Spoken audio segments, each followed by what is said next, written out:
Bible reading. Psalm 135. Add daily dose of Hope-7. 135 സങ്കീർത്തനം. യഹോവയെ സ്തുതിക്കുവീൻ, യഹോവയുടെ നാമത്തെ സ്തുതിക്കുവീൻ.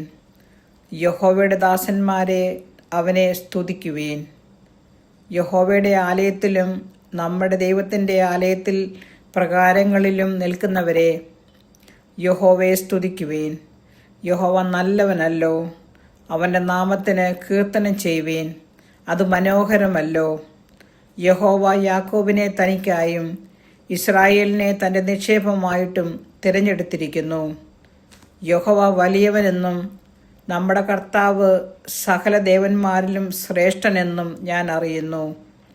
ആകാശത്തിലും ഭൂമിയിലും സമുദ്രങ്ങളിലും എല്ലാ ആഴങ്ങളിലും യഹോവ തനിക്കിഷ്ടമുള്ളതൊക്കെയും ചെയ്യുന്നു. അവൻ ഭൂമിയുടെ അറ്റത്തു നിന്ന് നീരാവി പൊങ്ങുമാറാക്കുന്നു.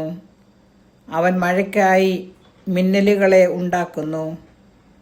തൻ്റെ ഭണ്ഡാരങ്ങളിൽ നിന്ന് കാറ്റ് പുറപ്പെടുവിക്കുന്നു. അവൻ മിസ്രയീമിലെ കടിഞ്ഞൂലുകളെ മനുഷ്യരെയും മൃഗങ്ങളെയും ഒരുപോലെ സംഹരിച്ചു.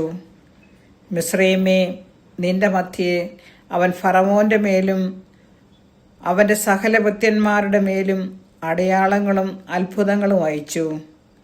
അവൻ വലിയ ജാതികളെ സംഹരിച്ചു, ബലമുള്ള രാജാക്കന്മാരെ നിഗ്രഹിച്ചു.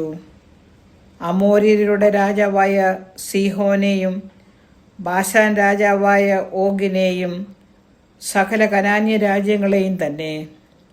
അവരുടെ ദേശത്തെ അവൻ അവകാശമായി തൻ്റെ ജനമായ ഇസ്രായേലിനെ അവകാശമായി കൊടുത്തു.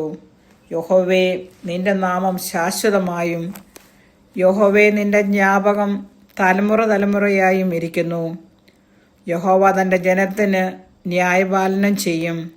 അവൻ തൻ്റെ ദാസന്മാരോട് സഹതപിക്കും. ജാതികളുടെ വിഗ്രഹങ്ങൾ പൊന്നും വെള്ളിയും മനുഷ്യരുടെ കൈവേലയുമാകുന്നു. അവയ്ക്ക് വായുണ്ടെങ്കിലും സംസാരിക്കുന്നില്ല, കണ്ണുണ്ടെങ്കിലും കാണുന്നില്ല, അവയ്ക്ക് ചെവിയുണ്ടെങ്കിലും കേൾക്കുന്നില്ല, അവയുടെ വായിൽ ശ്വാസവുമില്ല. അവയെ ഉണ്ടാക്കുന്നവർ അവയെപ്പോലെയാകുന്നു. അവയിൽ ആശ്രയിക്കുന്ന ഏവനും അങ്ങനെ തന്നെ. ഇസ്രായേൽ ഗൃഹമേ, യഹോവയെ വാഴ്ത്തുക. അഹരോന്റെ ഗൃഹമേ, യഹോവയെ വാഴ്ത്തുക. ലേവി ഗൃഹമേ, യഹോവയെ വാഴ്ത്തുക. യഹോവ ഭക്തന്മാരെ, യഹോവയെ വാഴ്ത്തുവീൻ. യെരുശലേമിൽ അധിവസിക്കുന്ന യഹോവ സിയോനിൽ നിന്ന് വാഴ്ത്തപ്പെടുമാറാകട്ടെ. യഹോവയെ സ്തുതിക്കുവീൻ.